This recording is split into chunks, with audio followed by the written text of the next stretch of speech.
Well, welcome to High Cheese with Darren Maloney. Today is February 14th, 2022. So let's get right into it.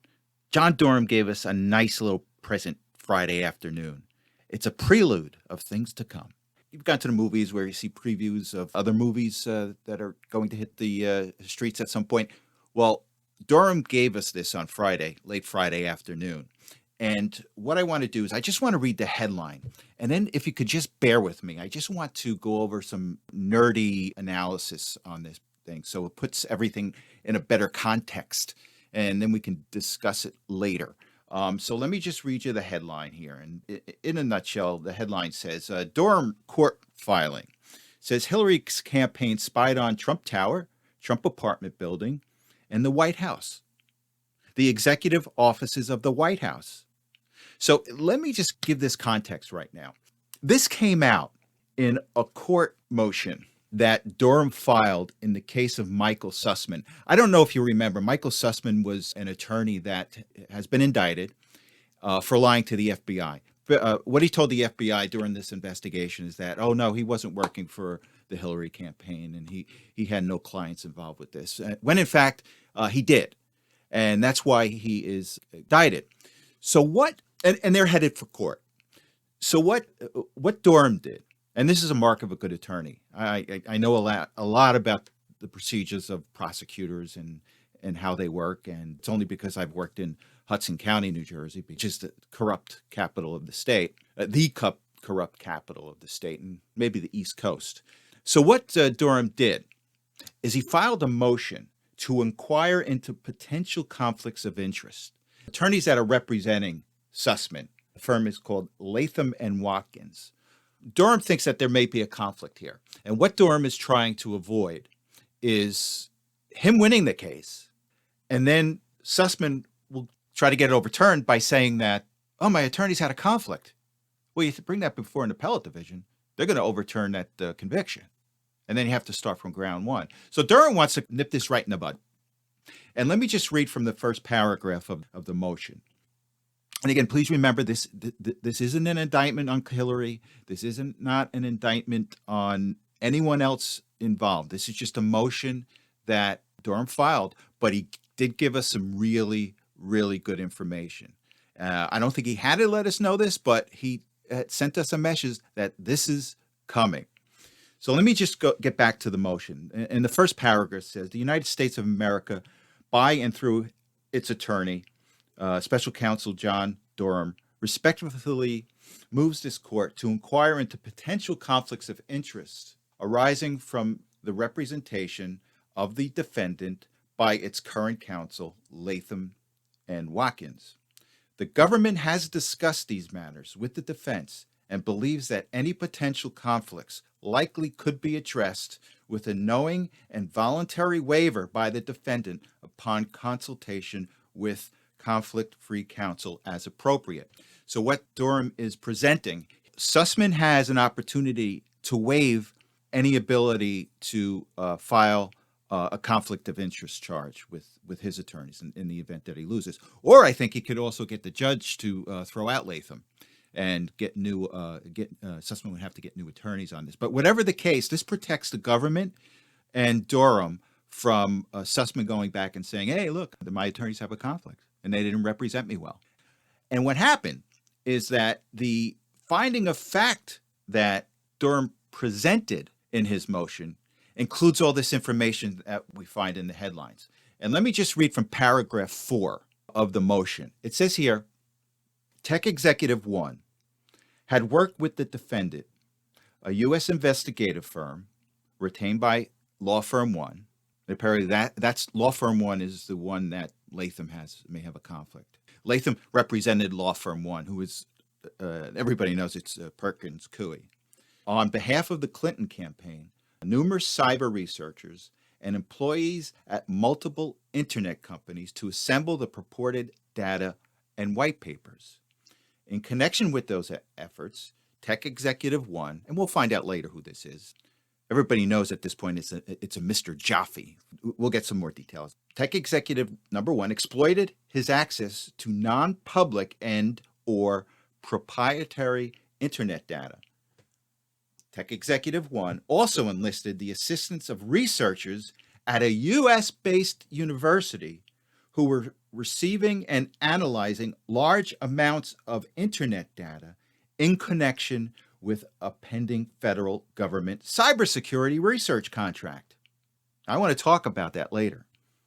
Tech Executive One tasked these researchers to mine internet data to establish an inference or narrative tying then candidate Trump to Russia. So anyway, in a nutshell, what we have here is we've got the Clinton campaign hired this tech executive number one, Mr. Jaffe. They hired Perkins Coie to get dirt on Trump and to create a false narrative. And what they did is they monitored the Trump Tower, a Trump apartment building, and they monitored the White House executive offices. And this is scary. How's that for you? So I just want to stress that this is not an indictment on any of those people yet. But Durham's sending us a message that things are coming. Things are coming. So right now I want to go to a clip with John Ratcliffe being interviewed by Fox. And he's the former director of national intelligence, and I believe he's a former congressman too. So he just gives his special insight into this, and I just want to play this for you, and then we'll get back and discuss. Can you say today that more indictments are indeed coming? I think they should be. I say that, and I've been saying there'd be indictments before there were any, and the folks that have been indicted, that does relate to intelligence that I shared with John Durham, and based on more intelligence that has not yet been declassified, I would expect there to be, frankly, quite a few more indictments. I think this conspiracy, and I do think there was a criminal conspiracy, is broad and deep. And I hope that, obviously John Durham is moving carefully, but I would expect and anticipate, based on the intelligence that I've seen, that there would be quite a few more indictments. Well, there you have it. The former director of national intelligence just said, expect more. Now, he had to play careful here because he didn't want to undermine Durham. And with that said, I have a couple of questions. The first question that jumps out, what is this university? Who is this university? What program in this university? See, this is what worries me about this troika of government, universities, and the media. And I just find that troubling. And hopefully this will be exposed. I'm sure it's going to be exposed at some point with Durham. But here's the other thing that jumps out regarding this research that was done by this university is, did this executive, Mr. Jaffe, did he oversee the access of all of these servers by some pending government contract that was given to this university? Now, you notice that Durham says a pending government contract. So why were these researchers for this university doing all of this work when the contract has not yet been awarded? And I just find that interesting because I'm not sure that any of these researchers could legally or find any info or access any of this information at the Trump Tower, Trump's apartment, and particularly the executive offices of the White House. So I want to know, did someone on the inside give this information to these researchers at this university that they could use against Donald Trump? Well, I want to know that, and I'm sure Durham wants to know that. Now, the second thing, which this leads me to, is you notice that Durham includes the executive offices. So this was happening prior to Trump winning, and then after he became president. And this is dangerous. This is dangerous. This is a conspiracy of people. And you notice, it's another time Trump is right. Remember about, was it a week or two after he was elected, he did a tweet and said, hey, I was spied on. And everybody said, oh, you're crazy. He's crazy. He doesn't know what he's talking about. Well, Trump was right again. So that's the two interesting things. Now, the other thing, too, just from my own experience, because I work with a lot of corrupt people, when indictments come out, What Durham is telling people here, he is telling people, particularly those that worked in the Clinton campaign, is that you better be alert because we could be coming for you. Now, what this does is he's trying to open up some type of pathway for some people to come forward that worked in the Clinton campaign to maybe cut a deal. So, whoever goes to the FBI first, I'm sorry, whoever goes to the Department of Justice first and cuts a deal, the unwritten rule is that you'll get a lighter sentence because that means you're going to work with them to get the other people in the campaign. So maybe that has happened, maybe it hasn't, but I know the intent of this. One of the intents of this is to let them know that we're looking at the campaign at this point. Now, how far it goes up, I don't know. I'm kind of hoping that it does hit Hillary and maybe Bill, or maybe both. Wouldn't that be nice? You think they'll let them stay in the same jail cell? I don't think so. Well, Bill may not want to. So anyway, that's where we are on this thing. And now I just want to add a clip from Jim Jordan. I think it's from Fox, and he'll help put this in context. So let's go to it. You've heard the news. What's your reaction? With you. Yep. Now we know 100%. John Durham's revelation, John Durham's filing here. Yep, there was spying going on, and it was worse than we thought because they were spying on the sitting president of the United States, and it goes right to the Clinton campaign. So God bless John Durham and his investigation. It's taken a long time, but we're getting to now what we all suspected. The only thing we didn't understand was it was worse than we thought. That is what is so frightening here. You had the government working with the Clinton campaign to go after the Republican Party's nominee for president to spy on that campaign. We've never seen anything like this in history. Well, I want to turn to this Army investigation on the Afghan pullout by the Biden administration, and it's damning. It says that there were so many warning signs that the people on the ground saw, and the administration refused to listen to it. Just incompetence. Now, I always think back about what Obama said about Biden, and he said, don't underestimate Joe's ability to F things up. And we have it right here. We have a president that's incompetent. And I'm going to switch you over to a clip. It's I think it's a CNN clip, actually. It's Jake Tapper. He switches over to Lester Holt's interview of Biden about this. But what's also disturbing is not only is it incompetence, but listen to his answer. He sounds like an old man on the deathbed. That the military would have been, quote, much better prepared to conduct a more orderly evacuation, quote, if policymakers had paid attention to the indicators of what was happening on the ground, unquote. A few days ago, NBC News asked President Biden about the accounts in these documents. It interviewed many military officials and officers who said the administration ignored the handwriting on the wall. Another described trying to get folks in the embassy ready to evacuate, encountering people who were essentially in denial of this situation. Does any of that ring true to you? No. No. That's not what I was told. Sad, isn't it?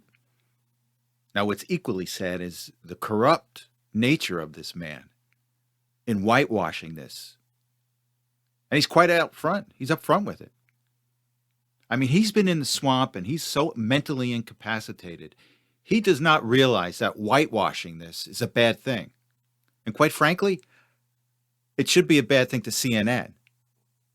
Have we gone this far that whitewashing is now just a 2-minute clip on CNN? This used to be a scandal. Whitewashing things is a scandal. So we're now at the point where we've got the media, although they bring it out, but their attitude is, oh, well, it's just doing business, cost of doing business. That's problematic. And I think it should be problematic for you too. So I'm just going to go to this clip. And again, it shows Biden just whitewashing this and say, yeah, pretty much. He doesn't use the term. I think Tapper comes back later and uses the term, but it's just another day's work in the life of Joe Biden. Are you rejecting the conclusions or the accounts that are in this Army report? Yes, I am. So they're not true? I'm rejecting them. It's difficult to overstate how insulting Biden's sweeping rejection is to so many service members and veterans, given the full content of the 2,000 pages of documents in this U.S. Army investigation, which CNN has also obtained. Many accounts are from troops who were on the ground at the gates near the canal around the airport. So Biden's got Jake Tapper ticked off. But I blame you, Jake Tapper, because you helped create this incompetent imbecile. Now look what we have so far, and I'm probably missing something. We've got the botched Afghan pullout. We've got those poor Marines that were killed at the gate. We've got the murder, for lack of a better word, of those poor innocent people. Remember when Blockhead Millie came out and said, "Oh, we got some terrorists that were involved with it," and then a month later they said, "Oh, we screwed up." They were actually not terrorists, and a bunch of innocent people died. Am I forgetting anything? I'm sure I am forgetting stuff. Now, the interesting thing is my wife's very observant. Do you remember I guess it was about 3 weeks ago, they announced, they got an ISIS leader. They killed him in Syria. And we were looking at the pictures, and my wife was looking at the pictures, and she goes, "That looks staged." And then we hear this story about the ISIS leader killed a number of people when he exploded his suicide vest. Now, that just doesn't make sense to me. Now, I don't believe this administration. So here's what I think happened, and maybe we'll find out. I think that the U.S. troops that were there got involved with a firefight, and a lot of innocent people were killed. And I think what they did is they blamed that ISIS leader and his suicide vest, which I'm not even sure he was wearing. I mean, you get attacked from the outside, what's the first thing you're going to do? Put on a suicide vest? Those things are bulky. Just doesn't add up. Okay, I'm going to play a clip from Senator Josh Hawley, and he is voicing his outrage over this Army investigation. So let's listen to it, and then we'll go right into a break for a minute, and then we'll come back. But what did we learn this week about Afghanistan? Well, we learned actually a couple of interesting things, a number of interesting things. We learned that, in fact, the White House and the State Department were warned for months on end, that their failure to evacuate civilians would result in disaster, that the Afghan government was on the verge of collapse. Investigators tried to get the ambassador on the ground to see the security threat for what it was, but to no avail.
Okay, welcome back to High Cheese with Darren Maloney.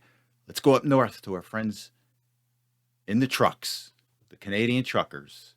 So what we have, the Ambassador Bridge, which connects Windsor with Detroit, that's opened up, and that was blockaded for a number of days, and police came in and broke it up.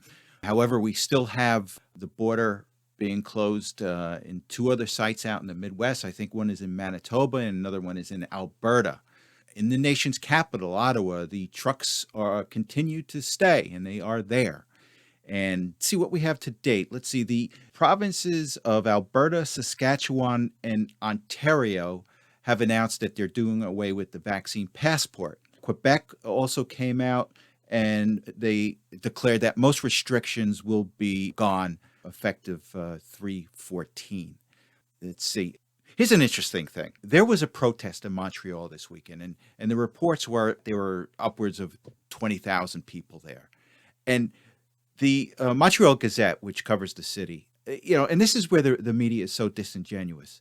They said protest or rally, over 4,000 people protested against the mandates when they knew as well as you and me that there were close to 20,000 people. But again, this is the whole media. This is what you get when you merge government with your media, and it's quite scary because you're getting a completely different story than what's real. And thank God for these journalists that are actually showing what's going on in the streets. There are people walking up and down Ottawa, up and down Montreal, just showing this is the reality. Don't believe the newspapers. Don't believe your government. Okay, and our friend Justin Trudeau, he invoked the Emergencies Act today. It was met with a lot of pushback from the premiers of the country. So let me just read a quick article from the National Post up north. It says here, Ottawa. Federal opposition parties say Prime Minister Justin Trudeau's decision to invoke the Emergency Act is a proof of failure in dealing with convoy blockades across the country. Trudeau's proposal was also quickly dismissed by the premiers of Quebec, Saskatchewan, British Columbia, Alberta, and Manitoba. It received support from Ontario, where the blockade paralyzed a major U.S.-Canada bridge in Windsor and part of the downtown core around Parliament Hill in Ottawa. Monday morning, NDP leader Jagmeet Singh said he was ready to support Trudeau when he invoked the Emergency Act, but the fact that the Prime Minister needed to resort to it is an indictment of his inaction through the crisis. The fact that the Prime Minister is resorting to this measure is proof of a failure of leadership. The reason why we got to this point is because the Prime Minister let the siege of Ottawa go on for weeks and weeks without actually doing anything about it, Singh said. He allowed the convoy to shut down borders without responding appropriately, and in doing so, allowed the convoy to dig in and get entrenched. Now, apparently from what I read from this act is that allows the government to do is to force tow truck drivers to tow these trucks. And I still don't think the tow drivers are going to tow these trucks. Now, the other thing, too, I heard, and Trudeau has come out and said he is not going to use the military. But I heard that he doesn't have the full support of the military. They're already firing some of the military because they're on the side of the truckers. I just don't know how many. I think one of the reasons that Trudeau is not using the military, what's going to happen if he calls the military and they don't come? So there we are. We're still in a stalemate up there. The truckers are in Ottawa. The borders are still being blocked out west, although the Ambassador Bridge, which is where the highest volume of trade goes through. So we shall see. Again, it's a work in progress, but these truckers are heroes. They're not budging, and they won't leave until the mandates are gone. And God bless them. Okay, let's move to Russia. The latest is that the U.S. closes its embassy in Kiev, citing dramatic acceleration of Russian troops. So they moved. They didn't move out of the country. They moved to another town west of Kiev, which is further away than the Russian border or the Belarus border, where the Russian infantry is. So, along with that, there has been reports from our infamous intelligence agencies that Russia may attack on Wednesday. Today is the 14th. So they don't know. There's some type of diplomacy going on behind the scenes between Russia and several other different countries. But who knows what's going to happen? I don't think the United States knows. I certainly don't think that Mr. Sullivan knows. Jake Sullivan, the National Security Advisors. And let me just read you something that I found comical. And let me read this. Again, this is Jake Sullivan, whose name is all over the Clinton campaign in the Durham report. I won't say explicitly, but when you start putting two together, he was a high-ranking official in the Clinton campaign, and I am sure, and I hope he's a target of Durham. But let me just read you this article. It says here, National Security Advisor Jake Sullivan on Sunday said that he cannot know for sure what will happen in Ukraine, but described how a potential Russian invasion could play out if it were to happen. And listen to this quote. If there is a military invasion of Ukraine by Russia, it's likely to begin with a significant barrage of missiles and bomb attacks. Sullivan said. Those are never as precise as any army would like them to be, and we don't even know how precise the Russian army would like them to be. So innocent civilians could be killed regardless of their nationality. Now, I could have watched an hour of the History Channel and told you the same thing. This is just telling me this Jake Sullivan is just not a serious guy, and he shouldn't be there. But he's just typical of the administration of Joe Biden. It's hilarious. I mean, taking a war class in high school or elementary school, I could have told you the same thing. That's how war works. Ay, ay, ay. Now, I just wanted to switch, speaking of Russia, about just a really disturbing article I got. I'm on the mailing list for Barron's, and occasionally get some daily update. Now, if they ever hear this, they'll probably cut me off from the mailing list. But let me just read this to you. And it says, Russian-Ukraine tensions may help the Fed engineer a soft landing. And this is typical Wall Street. They're pointing out the benefits of war, people killing each other. And so let me just read it. It says, tensions between Russia and Ukraine are finally beginning to hit markets in a significant way. But the impact the threat of conflict is having on the U.S. bond market is worth watching. An unusual tug-of-war is developing as the cusp of war tempts investors to buy U.S. Treasuries, a bona fide safe haven. But surging inflation encourages selling. So what happens in times of war and in times of world disasters? People like to put their money in U.S. Treasuries. So it helps the dollar. It also helps Treasuries. And because supply and demand, you have more people buying Treasuries, which has an inverse relationships to a yield. So if your bond prices go up, your yields will go down.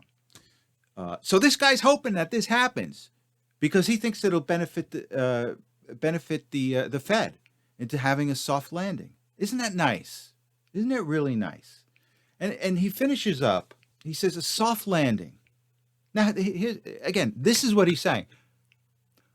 A war with Russia would help the Fed have a soft landing.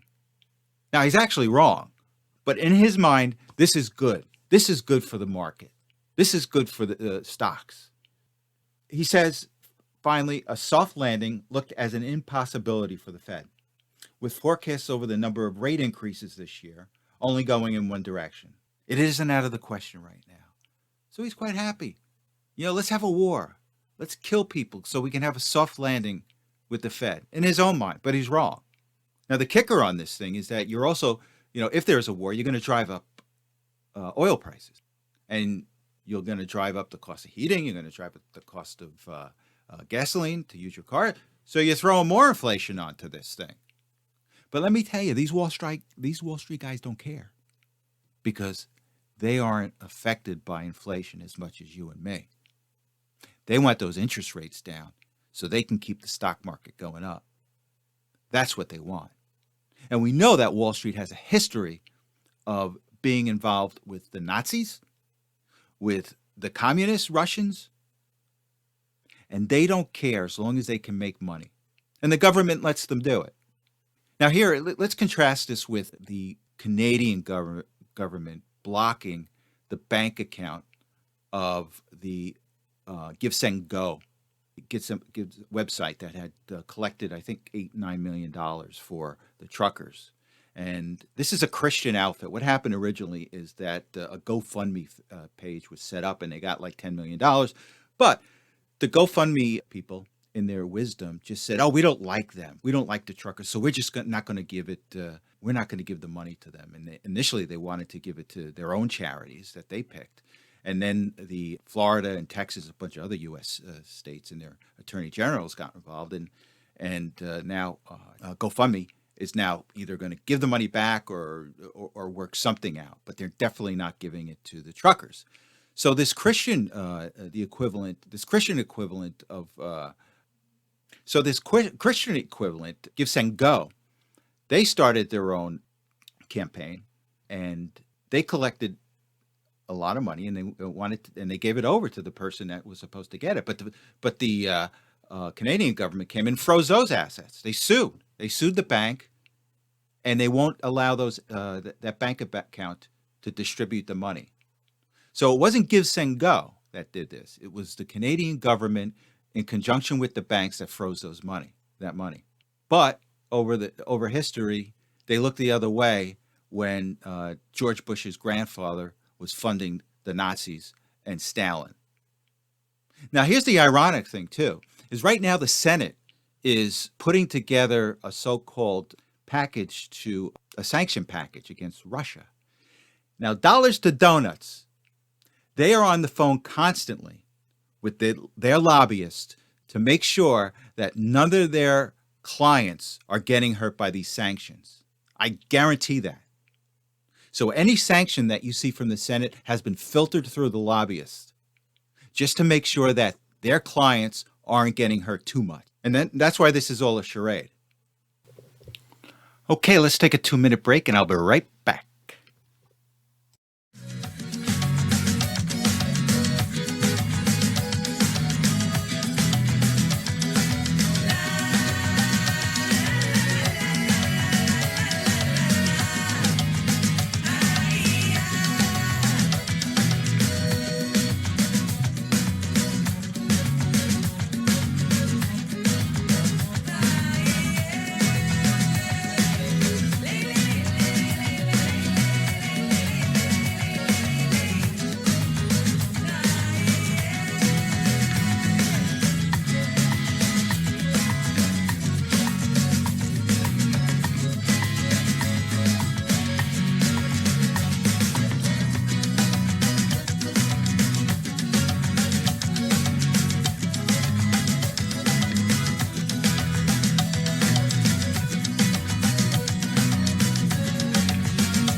Okay, welcome back. Let's take a look at the stock market. Again, today is Monday, February 14th, 2022. The Dow finished down 0.49% to end up at 34,566. It has a year-to-date loss of 4.88%. The S&P was down today 0.38% to 4401. Year-to-date, it has a loss of 7.65%. NASDAQ was down 0.23%, and it ended at 13,790. For the year, it's down 11.85%. The 10-year bond finished down 2 basis points to a yield of 1.977%. Oil was down 0.43% to 95.05 per barrel. Gold was up 0.5% to $1,878.60. Silver was up 0.6% to $23.98. Bitcoin was up 2.99% to 43,575.43. XRP was up 1.38% to 82 cents. And Ethereum was up 4.74% to $3,027.93. Let's take a look at earnings for the week. On Tuesday, we have Zoetis, Marriott, and Airbnb. Those are some of the top names that are reporting. On Wednesday, we have Cisco, Hilton, and Applied Materials reporting. On Thursday, we have Walmart, Airbus, and Nestle's reporting. And then on Friday, we have Deere & Company, Allianz, NatWest, and R.R. Donnelley. So let's take a look at the economic calendar for the week. On Wednesday at 8:30, we have retail sales coming in. We have retail sales excluding autos, import price index, industrial production, capacity utilization. Those are the big ones for Wednesday. Then on Thursday, we have initial jobless claims. We have continuing jobless claims. We have building permits and housing starts. We also have the Philadelphia Fed Manufacturing Index. Then on Friday, we have existing home sales. We have leading economic indicators. And those are the important items to me. There's a couple other ones that I'm just not adding, but these are important to me.